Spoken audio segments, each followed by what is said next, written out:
So that gave Matt Neal the advantage over Muller, Eves, Collard, Turkington and co.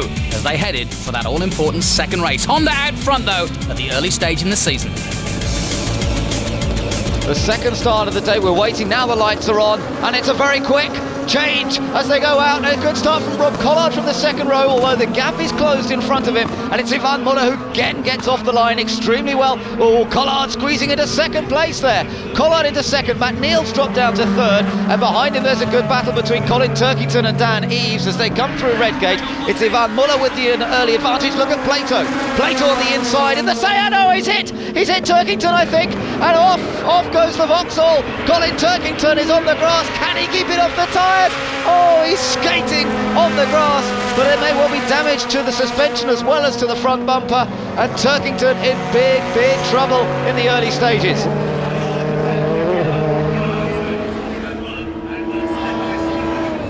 Collard with the green stripe down the centre of the MG is using this opportunity to use that experience he got in race one in this car. He hasn't raced this car before this weekend. He's only done a minimal amount of testing in it. They were here for the media day a couple of weeks ago, but he seems to have jumped in. Oh, but Matt Neal's gone for the inside. Matt Neal trying to take second place. He's almost alongside as they come through Redgate corner, and Collard there caught out a little bit like Muller was in race one, but Collard has the inside line for the Craner curves. Matt Neal will be on the dirty side of the track here. That's going to be tricky. Now he'll have the inside line into the old hairpin.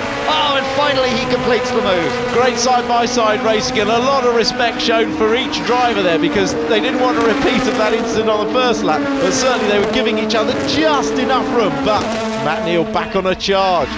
This car seems to be good once it's up to temperature. It's not perhaps quite so quick on the first lap. There, unfortunately, is Colin Turkington's car being pushed back into the garage. Race over for the young Northern Irishman.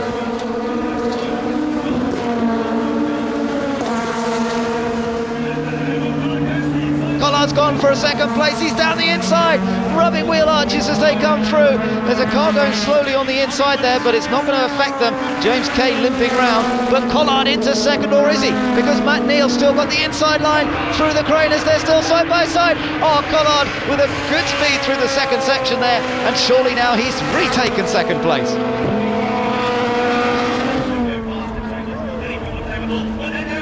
Here comes Collard hunting Ivan Muller.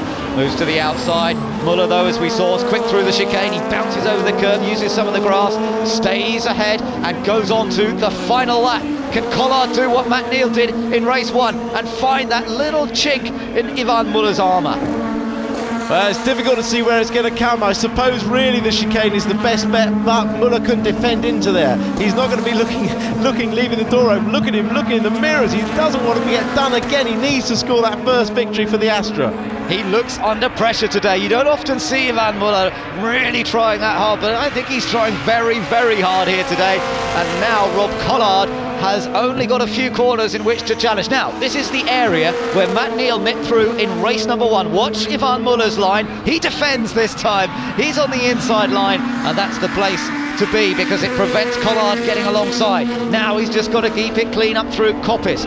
Collard's not challenging here. That's probably sensible. His best chance is a good exit here, and now build up the speed. Use the slipstream of the car ahead, that hole in the air that it makes.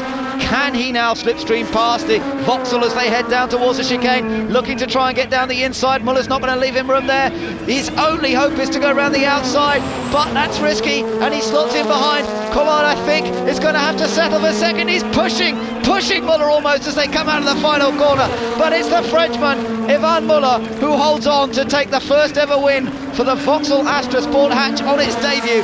Pickford's just got past Luke Hines. James Pickford has just gained a position on Luke Hines, but I wonder if Luke Hines not being canny there, because he knows that will gain him a place on the grid for race number 3. Ivan Muller then turning the tables on Matt Neal. For many, this was the way the season would pan out. Muller against Neal, but Jason Plato was there and thereabouts. The youngsters were there too, Rob Collard and Dan Eves.